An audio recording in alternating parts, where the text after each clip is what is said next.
Michelle, while you were away, I moved my parents' stuff in. Huh? What do you mean?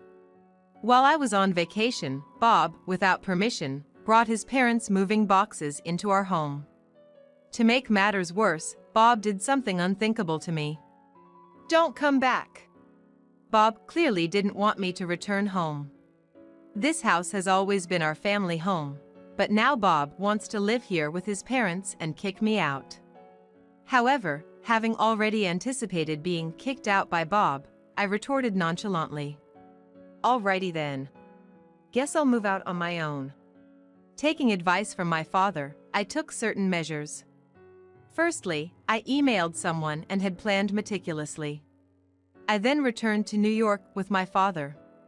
After getting back home, I acted according to the plan.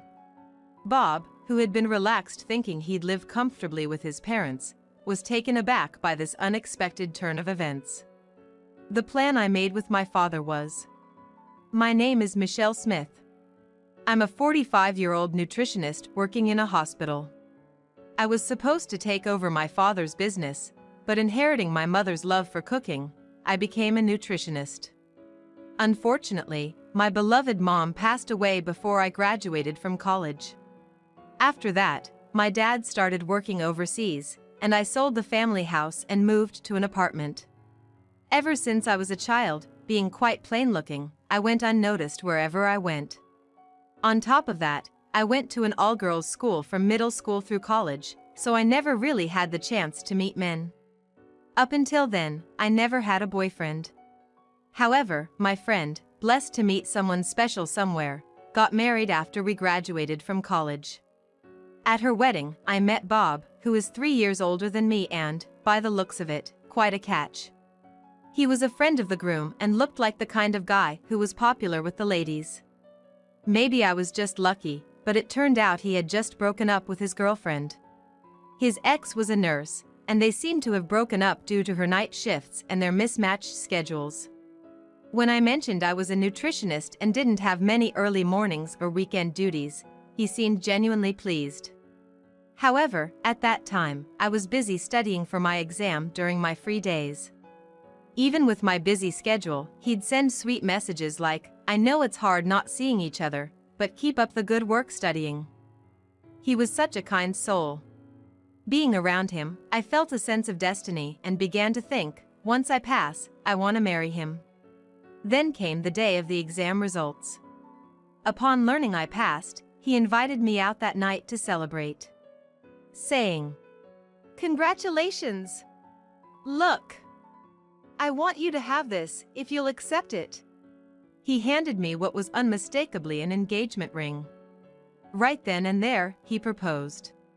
Bob's happiness over my success, as if it were his own, left me so touched that I immediately said yes, tears in my eyes.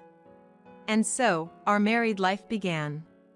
At first, we thought of renting, but with some financial help from my dad, we bought our own home.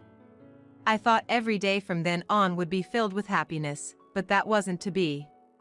After getting married, there was always something off about Bob when we were together. I assumed it was because I had no experience with men and thought I'd get used to it. However, one day, Bob looked at my payslip and made a comment that had me doubting my ears. "What's this? I thought nutritionists, being professionals and all, would earn more. This is all you make? Quite a letdown." "Excuse me?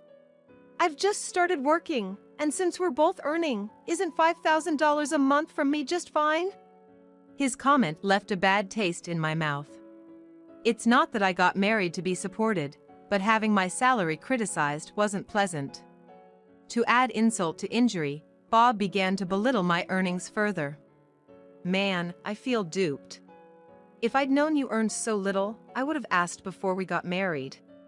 A nurse would have surely earned more." With the mention of a nurse, I knew he was referencing his ex. Damn you, Bob. Complaining about my earnings is one thing, but comparing me to his ex was inexcusable. Certainly, as a nurse, there's the night shift differential and good pay for extra payments. Compared to that, since I have fewer early shifts and holiday work, it's understandable that my pay is lower. But I have my own complaints. I saw Bob's payslip recently, and it was even less than mine.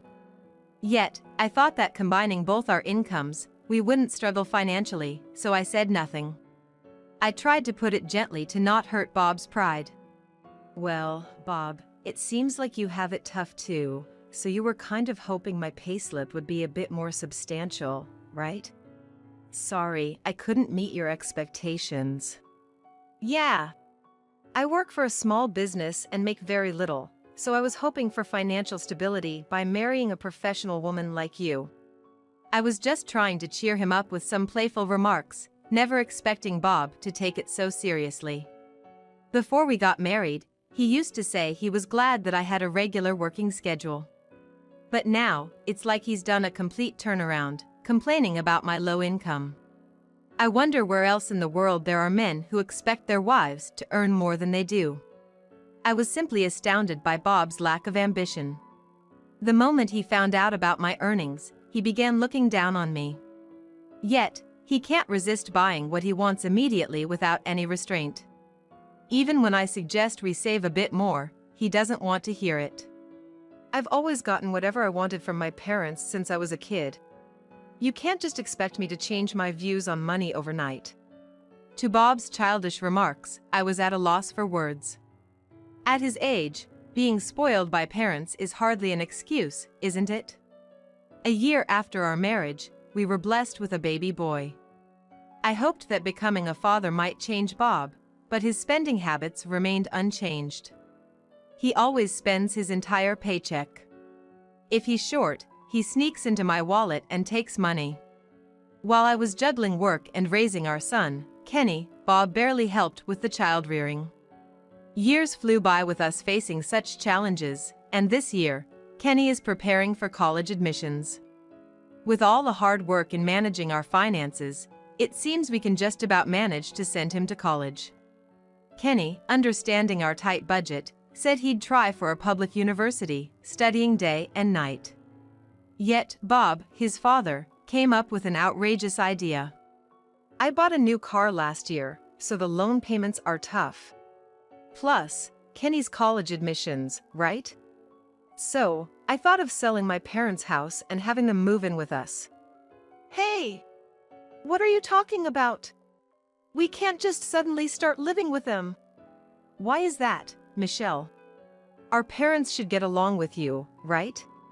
Living together would mean the pension money coming in, we'd be better off. Indeed, I wasn't opposed to living with my in-laws. However, I just didn't like the way Bob would make decisions on his own. Financially speaking, as long as we don't splurge, we've managed well so far and there's no problem. Why do you always decide things on your own, Bob? You bought that new car without consulting me at all. That's my car. I don't have to consult you about every little thing, do I? Seeing Bob's selfish behavior, now Kenny was furious. Dad, give it a break. When I go to college, I'll be coming home late from part-time or study. Having Grandma and Grandpa here would mean I'd have to be extra cautious. Why don't you ever discuss things properly with Mom? Coming out of his room and suddenly raising his voice at Bob, Kenny's reaction took Bob by surprise. But the next moment, Bob turned his anger towards me, blaming me as if it was all my fault. Kenny speaking back to me like that is because of your poor upbringing. Reflect on it. Saying so, Bob went into the living room and didn't come out for a while. I was glad that Kenny stood up for me. However, I was concerned if this home environment would affect his exam preparations. Despite my worries, Kenny got into his top-choice state university. But having grown tired of being with his father, Kenny decided to move out and live on his own. He said he wanted to try and make it on his own, working without relying on his parents. Still, Bob pretended as if nothing was wrong with either me or Kenny. Since it became just Bob and me in the Smith house, we hardly speak even though we live under the same roof. It felt suffocating. During those challenging days, feeling mentally drained, I called my father overseas to seek advice. My father was worried about me and suggested I come to his place for a while. But I have a job and can't take too much time off. I thought so, but it turns out, my colleagues were concerned about my well-being as well. When I explained the situation, they agreed to let me take a break. However, I wanted to keep the consultation with my father a secret from Bob. So, I told him I was invited on a trip by a friend. I hoped that if I left the house for a while, Bob would cool down. With that in mind, I headed to my father's place, but an unexpected event occurred. It all started with a call from Bob while I was in my father's place. "Michelle, while you were away, I moved my parents' stuff in." "Huh? What do you mean?" "I've told you before, haven't I? About living with my parents. Besides, Dad and Mom were pretty upset about you. They said a wife who spoils her son like that is the worst." "You can't be serious." I couldn't believe what Bob was saying. My in-laws shouldn't be the kind of folks who'd speak ill of me like that. That's why, from now on, I've decided it'll be just the three of us, me and my parents, living in this house. If you were around, they'd feel like they'd have to walk on eggshells, especially since you've turned Kenny against me. I suspected Bob might have exaggerated things when talking to my in-laws. Maybe the whole story about my in-laws being mad at me was also a fabrication. I was so mad, I wanted to shout back at him. But I kept my cool, told him I'd call him back later, and hung up. Luckily, my father was home at the time, so I immediately filled him in on the conversation. My father looked frustrated and ran his hands through his hair. "I really don't know what to say about Bob. Relying on his parents at his age." "Exactly. I don't understand why I should be kicked out because of that." After discussing for a while, my father made a suggestion. I felt elated, thinking this might put Bob in his place. I emailed someone first, then called Bob back on his cell. "Bob, I think we should sit down and talk when you're back from your trip."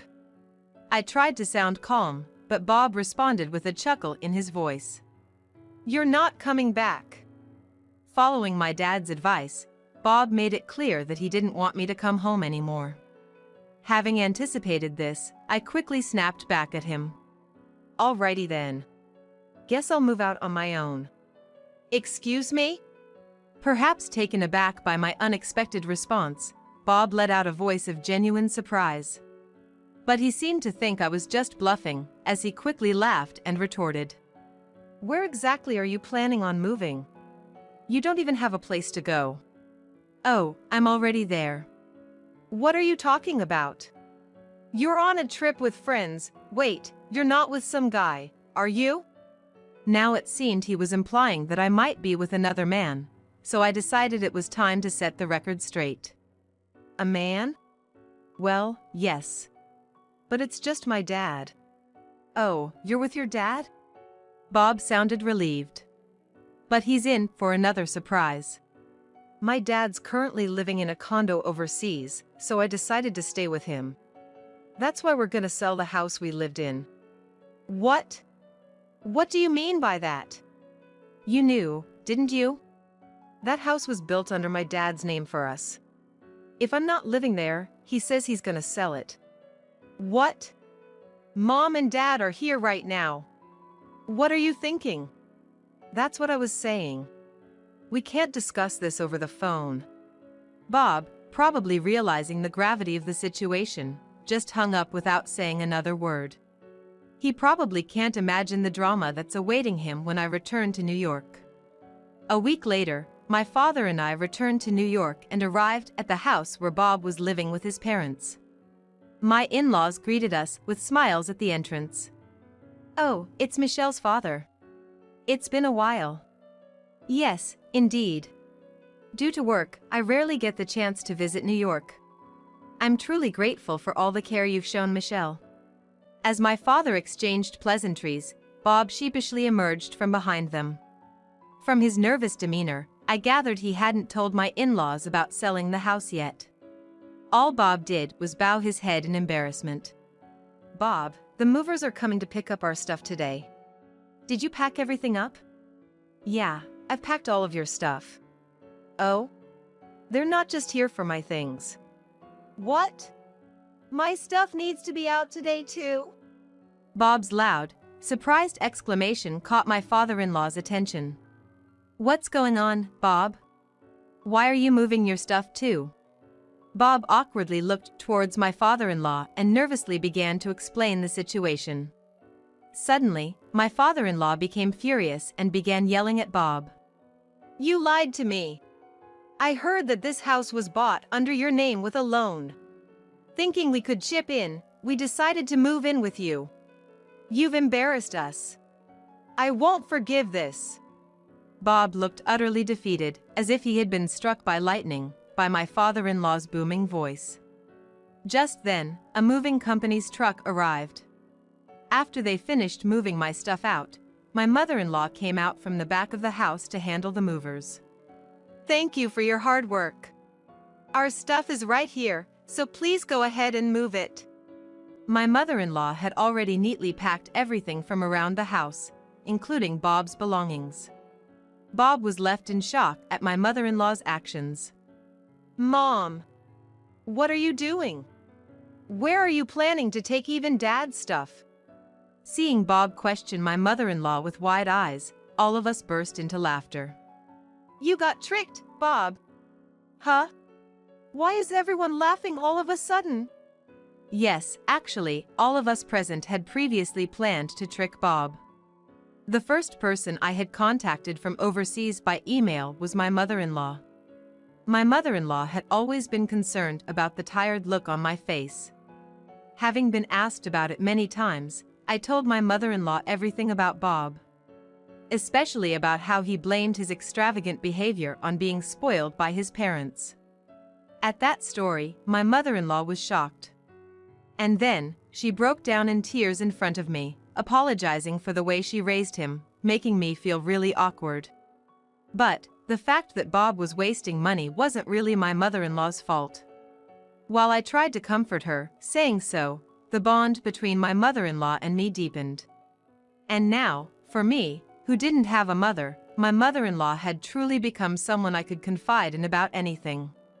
My father knew well about my close relationship with my mother-in-law. So, for this plan, I had asked my father to get my in-laws' help. And, without Bob finding out, my mother-in-law consulted with my father-in-law and found a new place for them to live. In fact, the earlier scene where my father-in-law yelled at Bob was all an act. It was such a great performance that I almost burst into laughter in the middle. Thank you for arranging the movers for my stuff as well. Now, I can move to the house my father built overseas. No, thank you. I'm really sorry. Because I raised such a son, I've only caused trouble for you, Michelle. Wasn't that an unspoken agreement between us?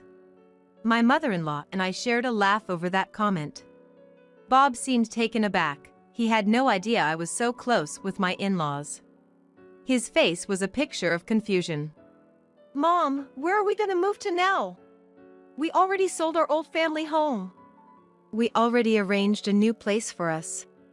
Bob looked relieved to hear that. But his sense of relief would likely be short-lived, as he'd soon find out. Oh, so that's settled then. I was worried for nothing. So, I just move in with you guys? What are you talking about? It's a senior living community for your father and me. You're not a kid anymore, Bob. You need to find your own place. As soon as my mother-in-law said that, Bob's face turned completely pale. I can't do that. I don't even have the money to move, let alone find a new place. The truth was, Bob had been wasting all his earnings on hobbies and entertainment, leaving him with no savings. There was no one to blame but himself. In his desperation, he looked at me with pleading eyes. I had a good idea of what he was about to ask. Speaking of which, Michelle, doesn't your dad own a pretty big house overseas? I had no idea you came from such a wealthy background. Come on, I'll do whatever you say from now on. Can't you take me to live with you there? He suddenly changed his tone, trying to butter me up. I wasn't buying any of it and responded firmly. I've been deceived by your sweet words too many times before. You've been unreliable, never contributing enough for our living expenses and always out having fun. I don't want to be married to you anymore. I talked to Kenny on the phone yesterday, and we both agree that divorce is the best option. I had finally let out everything that had been weighing on my mind. It felt like a weight had been lifted off my chest. My in-laws seemed to agree, nodding gravely. "Oh man, what am I gonna do now?" Bob lamented, tears filling his eyes. But my mind was made up. I handed him the divorce lawyer's contact and papers I had prepared earlier, asking for his signature. But Bob was stubborn and refused it. Seeing this, my father-in-law's face turned stern. "Bob, it's about time you face reality. You've put Michelle through enough. And now you're trying to rely on her family's wealth? I'm ashamed to call you my son." "That's right, I know we've pampered you, but you're a grown man now. You can't always get your way. You need to stand on your own 2 feet." Faced with this earnest plea from his parents, big tears rolled down Bob's cheeks. "What's the deal? Even Dad and Mom? Is there no one on my side here?" Bob mumbled to himself as he agreed to discuss further through the lawyer. He then finished storing his belongings in the storage unit and left the house alone. Feeling betrayed by his parents whom he thought were his allies, he seemed deeply hurt. However, my in-laws had made up their minds to sever ties with Bob. It wasn't just my in-laws, though. I too had promised Bob that I would never let him see Kenny again. That's because Kenny had been adamant about it. Ever since he was a child, Kenny had despised Bob, who had never acted much like a father.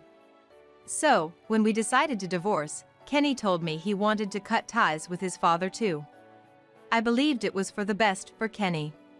After being abandoned by his parents and disowned by his son, perhaps Bob lost the will to live. Having lost everything, Bob spent some time living in motels.